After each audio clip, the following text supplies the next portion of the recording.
Lần đầu tiên á, Kiến bước vào căn nhà này, Kiến đã có thắc mắc liền luôn. Không phải vì nó lớn nhất, cũng không phải vì nó đắt nhất. Điều á làm Kiến nhớ mãi là cách xây dựng tạo nên một cái căn nhà không gian rất là khác luôn.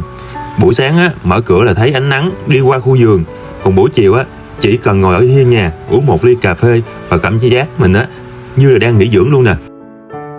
Bên trong á, một không gian điều đón được ánh sáng tự nhiên và gió. Ở đây có chim luôn rồi.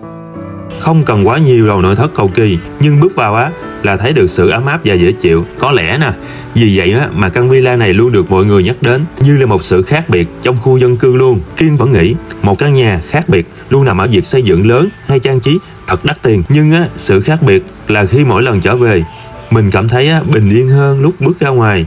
Nếu một ngày có cơ hội chọn được nơi để sống á, mọi người sẽ chọn căn nhà thật sang trọng hay một căn nhà khiến mình luôn muốn trở về?